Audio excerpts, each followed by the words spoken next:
Hello students, आज की classes में हम पढ़ने वाले हैं वेग तथा औसत वेग, वेलोसिटी एंड एवरेज वेलोसिटी। तो पहले हम क्या वेग के बारे में पढ़ेंगे और वेग के प्रकार में हम औसत वेग पढ़ेंगे और औसत वेग के साथ साथ एक तात्क्षणिक वेग भी होता है, तो तात्क्षणिक वेग की तरफ आज बढ़ेंगे। ठीक है, तो सबसे पहले हम बात करते हैं किसकी, वेग की। ठीक है ना, वेग को इंग्लिश में क्या बोलते हैं, वेलोसिटी। वेग को इंग्लिश में क्या बोलते हैं, वेलोसिटी। वेग, वेलोसिटी।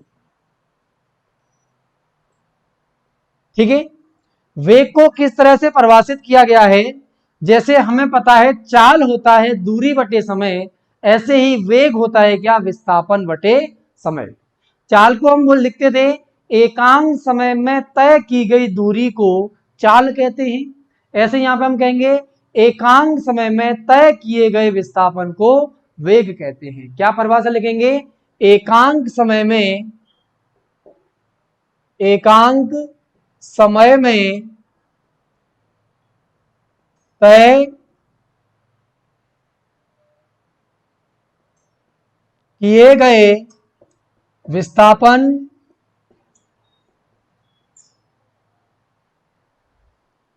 चलिए, तो वे क्या है, एकांक समय में तय किए गए विस्थापन को क्या कहते हैं, वेग कहते हैं। क्या कहते हैं, वेग कहते हैं, वेग कहते हैं।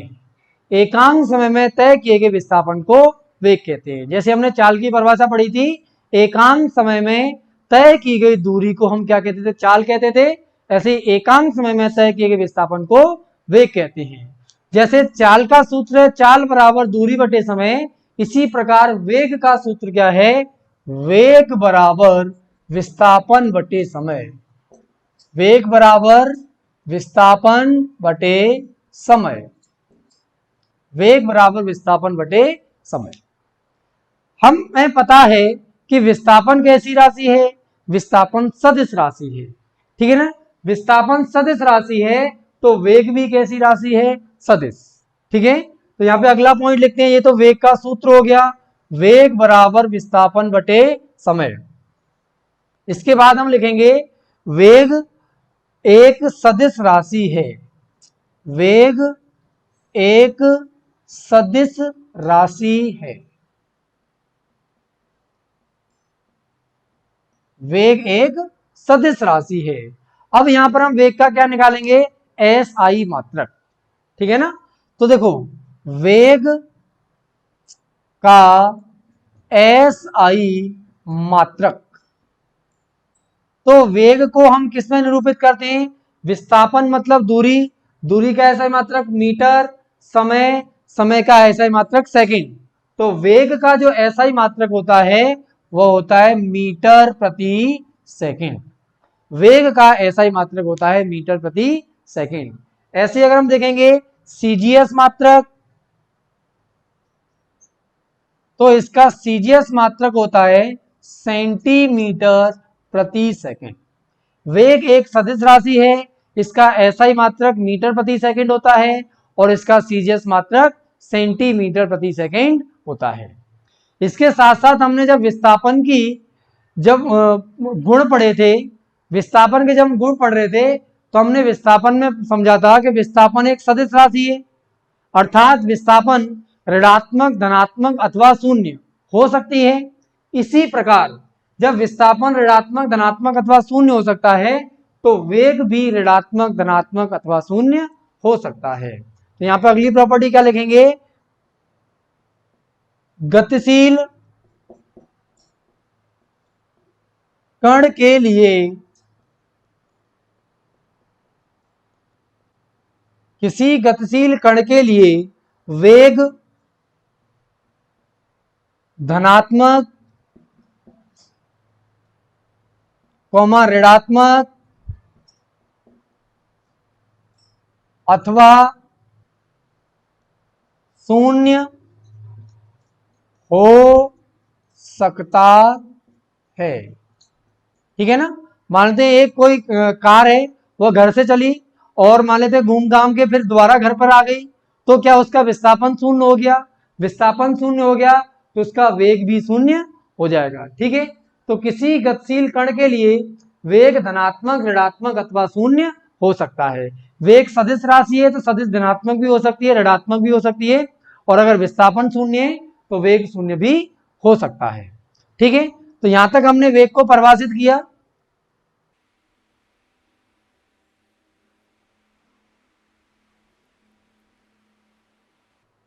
चलिए, तो यहां तक हमने वेग को बिल्कुल सिंपल तरीके से परिभाषित किया कि वेग क्या है, एकांक समय में तय की गई विस्थापन को वेग कहते हैं। और वेग का सूत्र हमने लिखा, वेग बराबर विस्थापन बटे समय। अब इसको हम सदिश के रूप में पढ़ते हैं, सदिश की तरह इसको समझेंगे। तो मान लेते हैं कि यहां पर एक निर्देशांक अक्ष है, यह क्या है, एक्स अक्ष, ये क्या है, वाई अक्ष, और यहां से बाहर की तरफ क्या है, जेड अक्ष। और इस निर्देशांक अक्ष पर मान लेते हैं यहां पर एक बिंदु कितना है, ए, और एक यह बिंदु कितना है, बी। ठीक है, एक बिंदु ए है और एक बिंदु क्या है, बी है। ठीक है, बिंदु ए का जो स्थिति सदिश है, वह स्थिति सदिश कैसे बताया था मैंने आपको, यह मूल बिंदु हो गया ओ। मूल बिंदु क्या है, जहां पर एक्स अक्ष, वाई अक्ष तथा जेड अक्ष एक दूसरे को प्रतिच्छेद करते हैं, उस बिंदु को हम क्या कहते हैं, मूल बिंदु कहते हैं। तो मूल बिंदु तथा बिंदु ए के मध्य का जो सदिश होता है, इस सदिश को हम बोलते हैं क्या, बिंदु ए का स्थिति सदिश। इस सदिश को मैंने नाम दे दिया कितना, R1। इस सदिश को मैंने नाम कितना दे दिया, R1। बिंदु बी का जो स्थिति सदिश है, इसको मैंने नाम दे दिया कितना, R2। बिंदु ए का स्थिति सदिश R1, बिंदु बी का स्थिति सदिश क्या है, R2। ठीक है, एक कण T1 समय पर, एक कण T1 समय पर बिंदु ए पर था, और वह बिंदु ए से बिंदु बी पर गया। बिंदु ए से कहां गया, बिंदु बी पर, और बिंदु बी तक पहुंचते समय कितना हो गया, T2। T1 समय पर कहां था, बिंदु ए पर था, और वह कण T2 समय पर कहां पहुंच गया, बिंदु बी पर पहुंच गया। तो इसका जो विस्थापन होगा वो क्या, ए से लेके बी तक हो गया। इसका विस्थापन हो गया कितना, ए बी। तो इसका विस्थापन कितना हो गया, ए बी। ए से बी की तरफ गया है, विस्थापन सदिश राशि है तो इसकी दिशा ए से बी की तरफ होगी। और हम इस ए बी को लिखते हैं क्या, R2 माइनस R1। क्या लिखते हैं इसको, R2 सदिश माइनस R1 सदिश। ठीक है, और यहां पर हमें क्या, समय, समय अगर हम देखेंगे तो T होता है कितना, T2 माइनस T1। समय कितना हो गया, T2 माइनस T1। कैसे, मान लेते हैं T1 कितना है, 2 सेकंड, और T2 कितना है, 6 सेकंड। मतलब 2 सेकंड पर बिंदु ए पर था और 6 सेकंड पर बिंदु बी पर है। तो ए से बी तक जाने में कितना समय लगा, 4 सेकंड। तो 6 माइनस 2 करके 4 निकलेगा। तो समय T बराबर T2 माइनस T1। ठीक है, इसको हम लिख सकते हैं कितना, डेल्टा T। और R2 माइनस R1 को लिख सकते हैं डेल्टा R। तो ये हो जाएगा डेल्टा R बटे डेल्टा T। अच्छा, हमने ए बी सदिश को R2 माइनस R1 कैसे लिखा है, इसको थोड़ा अच्छे से हम समझते हैं। कैसे समझेंगे, देखो, मान लेते हैं कि यह कोई बिंदु ए है, और इस बिंदु का यहां से ये दूरी कितनी है, x1, और एक बिंदु क्या है, बी। तो यहां से यह दूरी कितनी है, मान लेते हैं x2। बिंदु, मूल बिंदु तथा ए के मध्य की दूरी x1 है, मूल बिंदु तथा बिंदु बी के मध्य की दूरी कितनी, x2। एक कण बिंदु ए से बिंदु बी पर जा रहा है, एक कण बिंदु ए से बिंदु बी पर जा रहा है। तो मैं ए और बी के मध्य की दूरी कैसे निकालूंगा, ये x2 माइनस x1। कैसे निकालूंगा, ए बी की दूरी कैसे निकालूंगा, x2 माइनस x1, है ना। ऐसे ही हमने क्या, सदिशों में किया है, ऐसे ही किसमें किया है, सदिशों में। ए से लेके बी पर जाना है तो ए तथा बी के मध्य का विस्थापन हो जाएगा R2 माइनस R1, और इसको हम बोल देते हैं डेल्टा R। ठीक है, और इस हिसाब से इस हिसाब से अगर हम यहां से वेग लिखेंगे तो हमें पता है वेग क्या होता है, विस्थापन बटे समय, विस्थापन बटे समय, वेग बराबर विस्थापन बटे समय। तो वेग हो जाएगा यहां पर वेग v बराबर, v पर सदिश लगा दें क्योंकि वेग सदिश राशि है। विस्थापन कितना हो गया, डेल्टा आर अपॉन समय हो गया कितना, delta T, delta R upon delta T. तो यहां से वेग का एक दूसरा फॉर्मूला निकल के आया सदिश रूप में, वेग बराबर delta R upon delta T. R क्या है, स्थिति सदिश, और डेल्टा क्या है, स्थिति सदिश में परिवर्तन। तो यहां से वेग का हम एक परिभाषा और पढ़ते हैं, वह वेग की दूसरी परिभाषा क्या है, स्थिति स्थिति परिवर्तन की दर को, स्थिति परिवर्तन की दर को क्या कहते हैं, वेग कहते हैं।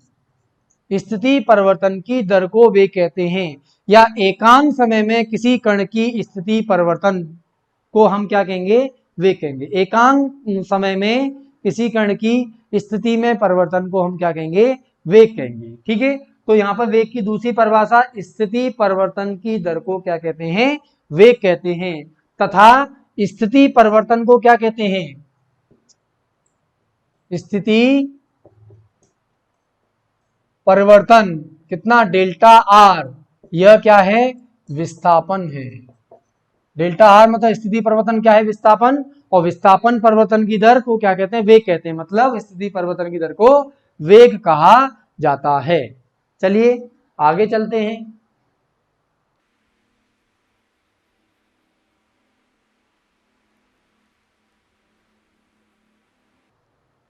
अब आगे हम पढ़ने वाले हैं वेग के प्रकार।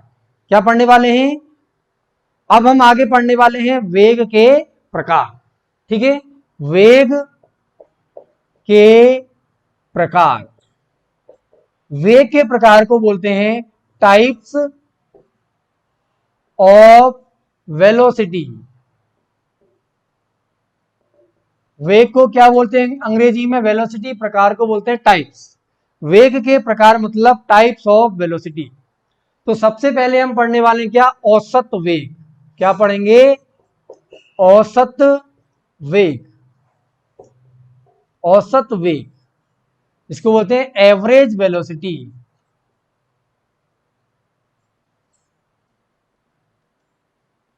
ठीक है ना, तो औसत वेग को हम किस तरह से समझेंगे, जैसे हमने औसत चाल पढ़ा था, औसत चाल बराबर कुल दूरी बटे कुल समय, ऐसे ही औसत वेग होता है क्या, औसत वेग, औसत वेग बराबर कुल विस्थापन बटे कुल समय। ठीक है ना, कुल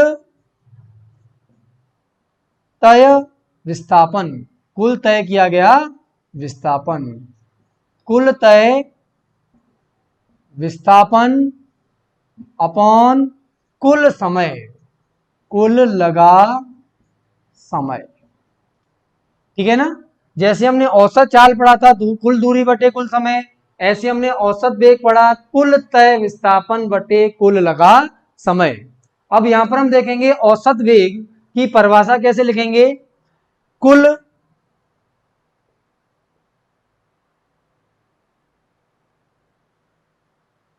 विस्थापन तथा कुल समय, कुल विस्थापन तथा कुल समय के अनुपात को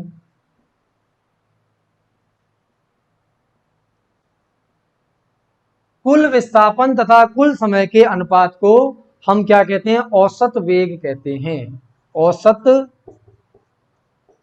वेग कहते हैं। औसत वेग बराबर कुल विस्थापन बटे कुल समय। ठीक है, जैसे हमने औसत चाल पर कुछ प्रश्न किए थे, इसी प्रकार हम आज की क्लास में औसत वेग पर कुछ प्रश्न करने वाले हैं। ठीक है, तो आपकी स्क्रीन पर एक प्रश्न आने वाला है, उस प्रश्न को आप ध्यान से पढ़िए और ध्यान से पढ़ने के बाद उसको मैं हल कराता हूं। तो क्वेश्चन फर्स्ट, एक पक्षी 20 मीटर प्रति सेकंड वेग के साथ 15 सेकंड तक उत्तर दिशा में उड़ता है। मैंने आपको यह बताया था कि अगर किसी भी प्रश्न में अगर उत्तर दक्षिण इस तरह से दिशाएं आए तो सबसे पहले आप दिशाएं बना लो, ठीक है ना। सबसे पहले क्या करेंगे, हम दिशाएं बना लेंगे। तो देखिए यहां पर इस तरह से हमने दिशाएं बना ली।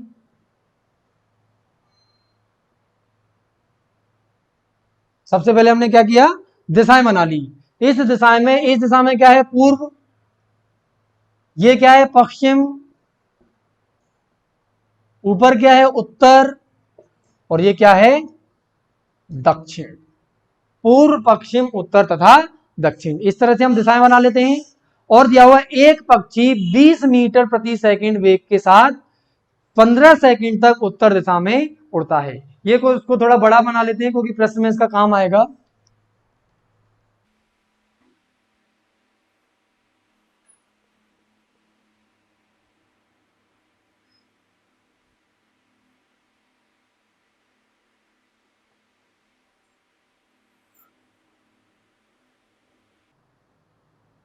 ठीक है, इस तरह से हमने दिशाएं बना ली। प्रश्न को करते हैं, एक पक्षी 20 मीटर प्रति सेकंड के वेग से 15 सेकंड तक उत्तर की तरफ जाता है।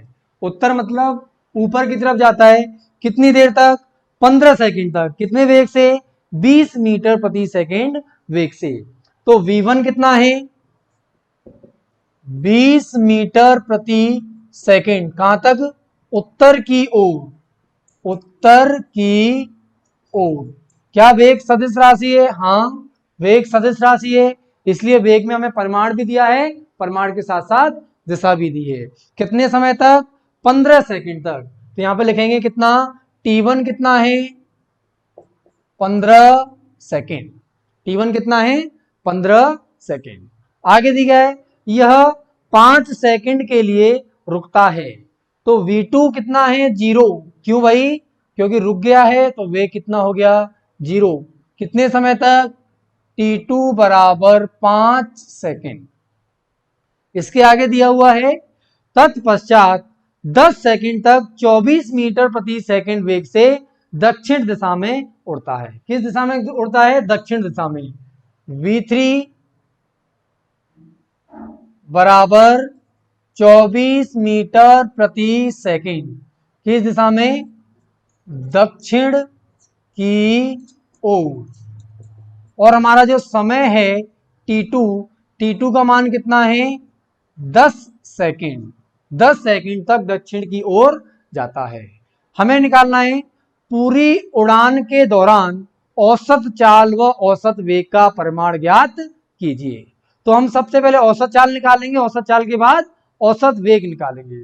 तो औसत चाल होता है कुल दूरी बटे कुल समय। तो दूरी निकालते हैं। तो देखिए मान लेते हैं यह मूल बिंदु O से चलना प्रारंभ करता है और सबसे पहले किधर जा रहा है, उत्तर की ओर। तो उत्तर की ओर जो तय किया गया विस्थापन है S1, ठीक है ना। तो वेग बराबर विस्थापन बटे समय क्या होता है, देखो वेग बराबर विस्थापन बटे समय।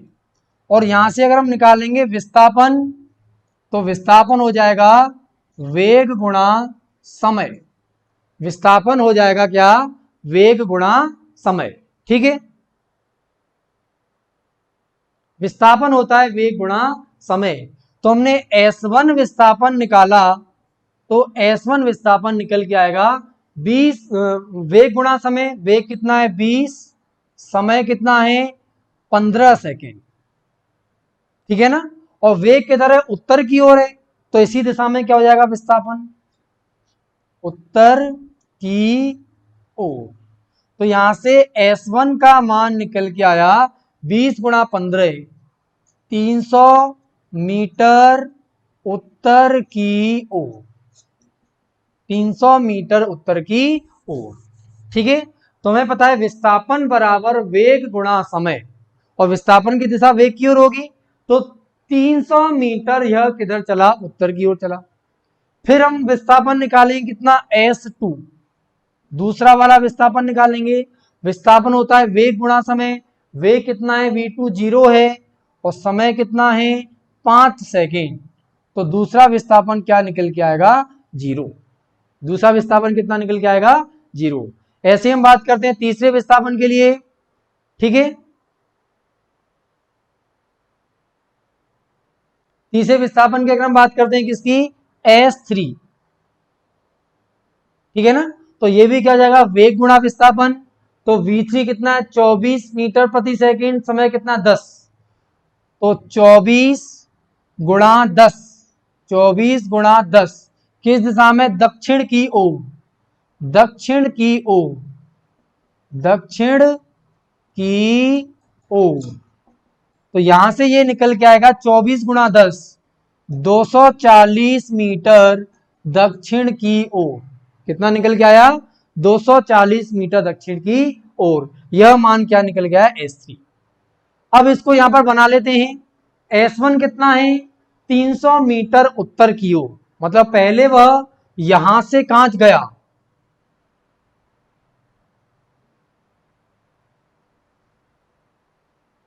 पहले वो यहां से क्या गया, 300 मीटर ऊपर गया। कहां पहुंच गया, इस बिंदु पर। यह क्या है, 300 मीटर किस दिशा में है, उत्तर की ओर है। किस दिशा में है, उत्तर की ओर। तो 300 मीटर उत्तर की ओर गया, ठीक है। फिर उसका विस्थापन कितना है, 0 है। उसके बाद S3 कितना है, 240 मीटर दक्षिण की ओर। दक्षिण मतलब नीचे की तरफ। फिर यहां से नीचे आया, कितना नीचे आया, 240 मीटर, 240 मीटर। ऊपर कितना गया था, ऊपर गया था कितना, 300 मीटर। नीचे कितना आया, 240 मीटर। ऊपर कितना आ गया, उत्तर की तरफ 300 मीटर, फिर वापस कितना आया, 240 मीटर। तो जब यह इसकी क्या प्रारंभिक स्थिति है, प्रारंभिक स्थिति कौन है, मूल बिंदु। मूल बिंदु क्या है इसकी, प्रारंभिक स्थिति। यह बिंदु मान लेते हैं हम A, यह बिंदु मान लेते हैं कितना, BC, B। O से A पर गया, A से B पर गया। तो इसकी अंतिम स्थिति क्या है, B। B क्या है, अंतिम स्थिति, अंतिम स्थिति। O प्रारंभिक स्थिति, B अंतिम स्थिति। दोनों के मध्य की दूरी अगर हम निकालेंगे तो यह 300 माइनस 240 कितना आ जाएगा, ये 60 मीटर। कितना आ जाएगा, 60 मीटर। अब हम यहां निकालते हैं दूरी। दूरी क्या है, पहले 300 मीटर ऊपर गए, फिर 240 मीटर नीचे आए। तो 300 प्लस 240 मीटर, और यहां से दूरी हो गई कितना, 540 मीटर। और समय कितना लगा हमें, समय या बोल सकते हैं क्या, कुल समय। और यह क्या है, कुल दूरी। कुल दूरी होगी 240 मीटर, 540 मीटर। और कुल समय कितना हो गया, कुल समय हो जाएगा कितना, T1 plus T2 plus T3। T1 15, T2 5, T3 10, 15 5 20 और 10 30 सेकेंड। तो कुल समय कितना हो गया, 30 सेकेंड। कुल समय कितना हो गया, 30 सेकेंड। अब यहां निकालेंगे क्या, औसत चाल। औसत चाल, औसत चाल क्या होता है, कुल दूरी, कुल दूरी अपॉन कुल समय, कुल दूरी अपॉन कुल समय। कुल दूरी है कितना, 540, कुल समय कितना है, 30 सेकेंड। 0 से 0 कट गया, 3 एकन 3, 3 18, 18 मीटर प्रति सेकेंड। तो इसकी औसत चाल निकल के आई 18 मीटर प्रति सेकेंड, ठीक है। ये हमने यहां पर औसत चाल निकाली। औसत चाल निकालने के लिए कुल दूरी बटे कुल समय। कुल दूरी कितना दिया हुआ है, 300 प्लस 240, 540 मीटर। कुल दूरी क्या है, तय किए गए पथ की लंबाई। पहले वह 300 मीटर चला, फिर 240 मीटर चला। तो कुल लंबाई हो जाएगी पथ की 300 प्लस 240 दैट इज 540। 540 में समय 30 का भाग दिया तो 18 मीटर प्रति सेकेंड क्या निकल के आई? दूरी। ठीक है, तो हमने दूरी निकाली 18 मीटर प्रति सेकेंड। अब इसके बाद हमें निकालना है औसत वेग, सॉरी ये क्या निकल के आई? औसत चाल निकल के आई 18 मीटर प्रति सेकेंड। अब हमें निकालना है क्या? औसत वेग। क्या निकालना है? औसत वेग। और औसत वेग होता है कुल विस्थापन बटे कुल समय। औसत वेग बराबर कुल विस्थापन बटे कुल समय। तो यहां से हम क्या करेंगे? कुल विस्थापन निकालेंगे और कुल विस्थापन निकाल के क्या करेंगे? कुल समय निकालेंगे। ठीक है, तो देखिए हमें विस्थापन निकालना है, हमें क्या करना है? विस्थापन निकालना है। और विस्थापन क्या होता है? विस्थापन होता है प्रारंभिक बिंदु तथा अंतिम बिंदु के मध्य की न्यूनतम दूरी। प्रारंभिक बिंदु तथा अंतिम बिंदु के मध्य की न्यूनतम दूरी, या यह प्रारंभिक स्थिति से अंतिम स्थिति के मध्य की न्यूनतम दूरी। तो प्रारंभिक स्थिति क्या? मूल बिंदु है, और मूल बिंदु से अंतिम बिंदु भी क्या 60 मीटर की दूरी पर स्थित है।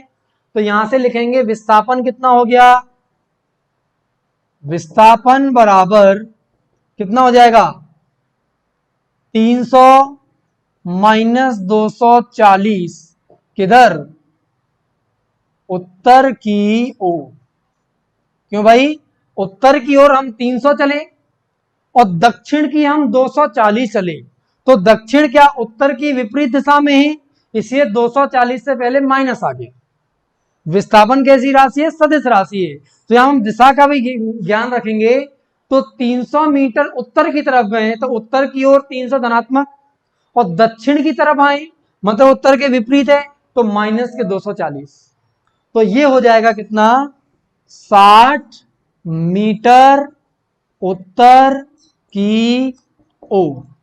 और यहां ये हो गया क्या? कुल विस्थापन। और यहां पर देखेंगे क्या?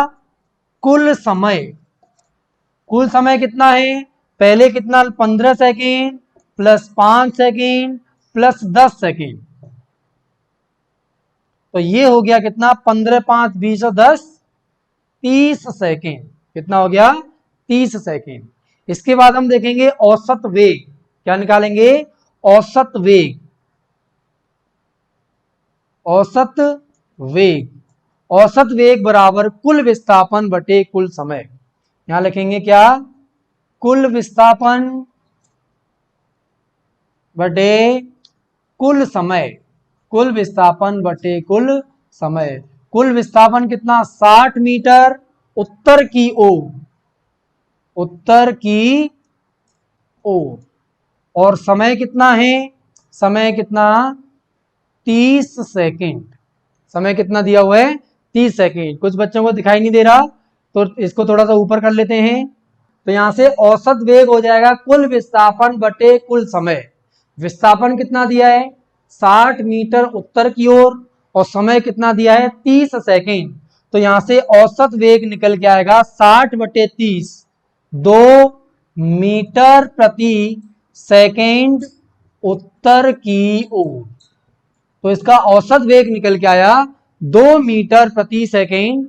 औसत वेग निकल के आया 2 मीटर प्रति सेकेंड उत्तर की ओर। ठीक है, और औसत चाल निकल के आई थी 18 मीटर प्रति सेकेंड। चाल की कोई दिशा नहीं होती, वेग की दिशा होती है, तो इसकी दिशा किधर? उत्तर की ओर, क्योंकि हमारा प्रारंभ बिंदु मूल बिंदु से बी बिंदु क्या उत्तर की ओर है। तो इसका औसत विस्थापन जो औसत वेग निकल के आएगा वह औसत वेग 2 मीटर प्रति सेकेंड उत्तर की ओर आएगा। तो यहां पर हमारा प्रश्न कंप्लीट होता है। अब हम चलते हैं अगले प्रश्न की ओर। ठीक है स्टूडेंट्स, तो चलिए स्टूडेंट्स हम बात करते हैं क्वेश्चन नंबर 2 की। 1 मीटर त्रिज्या वाले अर्धवृत्त पर गति करते हुए एक कण 1 सेकंड में बिंदु ए से बी तक जाता है। औसत वेग का परिमाण ज्ञात कीजिए। पहली बात हमें पता है औसत वेग क्या सदिश राशि है। सदिश राशि में परिमाण तथा दिशा दोनों होती हैं। हमें यहां पर केवल परिमाण निकालना है। 1 मीटर का एक अर्धवृत्ताकार है, अर्धवृत्त है, और उस पर अर्धवृत्त पर गति करते हुए कण 1 सेकंड में बिंदु ए से बी तक पहुंचता है। देखिए हमें किस तरह से दिया हुआ है, ये मान लेते हैं एक अर्धवृत्त दिया हुआ है इस तरह से, ठीक है।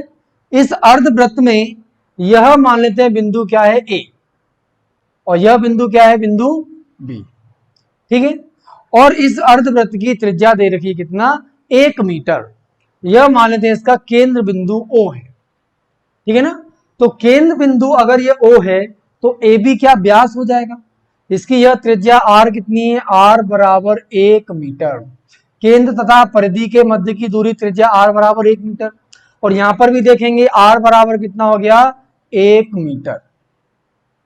अगर कोई कण इस वृत्ताकार पथ पर चलते हुए बिंदु B पर पहुंचता है तो मुझे क्या निकालना है, औसत वेग। क्या निकालना है, औसत वेग। और औसत वेग क्या होता है, औसत वेग होता है क्या, कुल विस्थापन बटे कुल समय, कुल विस्थापन बटे कुल समय, ठीक है। अब हमें विस्थापन निकालना है। विस्थापन होता है प्रारंभिक बिंदु तथा अंतिम बिंदु के मध्य की न्यूनतम दूरी। बिंदु ए क्या है, प्रारंभिक बिंदु, बिंदु ए क्या है, प्रारंभिक बिंदु, प्रारंभिक बिंदु, प्रारंभिक बिंदु बिंदु ए है, और अंतिम बिंदु क्या है, बिंदु बी, अंतिम बिंदु। प्रारंभिक बिंदु तथा अंतिम बिंदु के मध्य की न्यूनतम दूरी को हम कहते हैं विस्थापन। तो न्यूनतम बिंदु कैसे निकालेंगे, प्रारंभिक बिंदु पर खड़े हो गए और सीधा सीधा अंतिम बिंदु की ओर देखा और उसी दिशा में सीधे चले गए, तो सीधे जाएंगे तो ए ओ बी वाली जो दूरी होगी यह न्यूनतम दूरी होगी।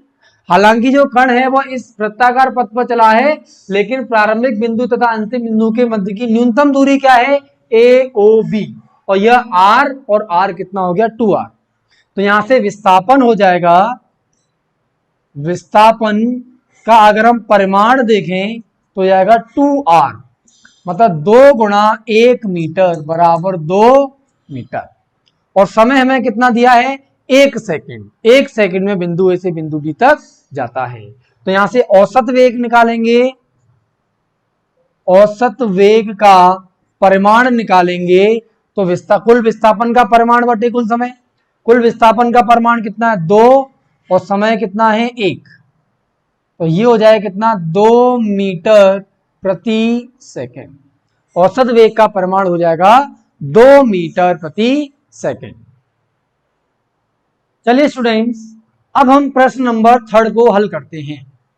क्या दिया है क्वेश्चन नंबर 3, एक होटल और रेलवे स्टेशन के बीच की सीधी दूरी कितनी है, किलोमीटर है, किंतु एक टैक्सी वृत्ताकार पथ पर गमन करती हुई 18 मिनट में 23 किलोमीटर दूरी तय करके स्टेशन तक पहुंचती है, ठीक है।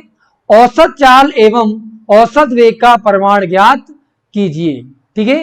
क्या ये बराबर है, तो देखिए मान लेते हैं कि इस बिंदु पर क्या है, होटल है। मानते ये बिंदु क्या है, होटल, ठीक है। और यह होटल है, और इस होटल से 10 किलोमीटर सीधी दूरी पर एक रेलवे स्टेशन है, रेलवे स्टेशन, ठीक है ना। 10 किलोमीटर की दूरी पर क्या है, एक रेलवे स्टेशन है, ठीक है। अब रेलवे स्टेशन तथा होटल के मध्य की जो सीधी सीधी दूरी है वो 10 किलोमीटर है।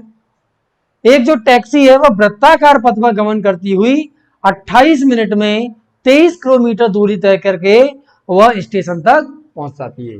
तो यहां से इस वृत्ताकार पथ पर गमन करके, किस पर, इस तरह से यह वृत्ताकार पथ पर गमन करती हुई कितनी दूरी तय करती है, 23 किलोमीटर। ये कितना है, 23 किलोमीटर, ठीक है। और 23 किलोमीटर तय करने में इसको कितना समय लगता है, 28 मिनट। कितना समय में चल जाती है, 28 मिनट का समय लगता है। हमें निकालना है औसत चाल एवं औसत वेग का परिमाण ज्ञात कीजिए। औसत चाल निकालनी है और औसत वेग का परिमाण निकालना है। देखिए, अगर इस वृत्ताकार पथ पर गया है और यह वृत्ताकार पथ 23 किलोमीटर दिया हुआ है, तो यहां पे हम लिखेंगे जो दूरी है उस दूरी का परिमाण हो गया कितना, 23 किलोमीटर। और अगर होटल से रेलवे स्टेशन पर एक टैक्सी गई है तो होटल तथा रेलवे के मध्य की न्यूनतम दूरी कितनी दे रखी है, 10 किलोमीटर। तो यही क्या हो जाएगा, विस्थापन। विस्थापन हो जाएगा कितना, 10 किलोमीटर। विस्थापन सदिश राशि है, इसकी दिशा क्या, होटल से रेलवे स्टेशन की ओर होगी। तो यहां पर हम इसका परिमाण ले लेते हैं, तो विस्थापन का परिमाण हो गया 10 किलोमीटर। अब हम बात करते हैं समय। तो समय लगा, समय टी बराबर कितना, 28 मिनट। 28 मिनट। और इस मिनट को अगर हम आवर्स में बदलेंगे तो एक मिनट में क्या 60, एक आवर में, एक घंटे में 60 मिनट होती है। तो मिनट को आवर में बदलना है तो 60 का क्या भाग लग जाएगा, तो ये हो जाएगा 28/60। कितने हो जाएंगे, आवर। 28/60 आवर्स हो गए, ठीक है ना। तो ये हमारा हो गया समय। अब हमें निकालना है क्या, औसत चाल तथा औसत वेग। सबसे पहले हम क्या निकालेंगे, औसत चाल। औसत चाल निकाला, औसत चाल बराबर क्या होता है, कुल दूरी बटे कुल समय। औसत चाल बराबर कुल दूरी बटे कुल समय। कुल दूरी बोलो कितना है, कुल दूरी देखिए 23 किलोमीटर और समय हमें दे रखा है कितना, 28/60। तो यह आंसर किस में आएगा, किलोमीटर, और नीचे किस में है, आवर्स में है। तो निकल के आएगा ये 23 × 60/28 किलोमीटर प्रति आवर। यह हमारी क्या निकल के आएगी, चाल। ठीक है, यहां से कुछ काट देते हैं तो 4 से 7 बार कटेगा और 4 से कितनी, 15 बार। ठीक है ना। तो ये हो गया 23 × 15/7। ये हो जाएगा कितना, 23 × 15/7। 23 × 15, 15 × 75, 7 की 5, कैरी 7, 37, 375, 15 × 45, 15 × 45 की 5, कैरी कितनी हो जाएगी, 4, 15 × 30, 30 और 4 34, 345। कितना हो जाएगा, 345/7 किलोमीटर प्रति आवर। 7 चौक 28, 6,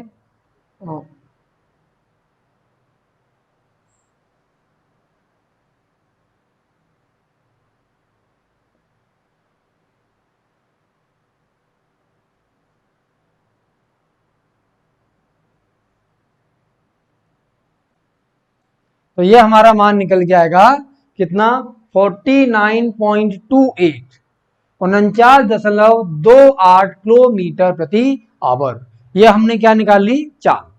अब हम बात करते हैं किसके, औसत वेग के बारे में। तो देखिए, औसत वेग निकालेंगे।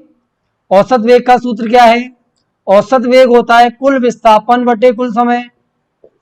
औसत वेग क्या है, कुल विस्थापन बटे कुल समय। कुल विस्थापन बटे कुल समय। यहां पर औसत वेग निकालेंगे तो औसत वेग का हमें क्या लेना, परिमाण लेना है। तो यहां पे विस्थापन का परिमाण लेंगे। विस्थापन का परिमाण कितना है, 10 किलोमीटर। और कुल समय कितना है, तो समय दिया हुआ है कितना, 28/7, 28/60। ठीक है ना। ये किसमें है, आवर्स में समय है। तो जाएगा 10 × 60/28, कितने में, किस में आएगा, किलोमीटर प्रति आवर। फिर 7 से 4 से काट देंगे, 4 7 28 और ये 15 बार कट जाएगा। जैसे 150/7 किलोमीटर प्रति आवर। ठीक है, तो ये 345/7 किलोमीटर प्रति आवर आया और ये निकल गया 150/7 किलोमीटर प्रति आवर। अब हमें आगे प्रश्न में दिया हुआ है क्या ये बराबर हैं, तो इन दोनों के मान बराबर नहीं है, मतलब औसत चाल तथा औसत वेग एक दूसरे के बराबर इस प्रश्न में नहीं है। यही होगा हमारे प्रश्न का आंसर।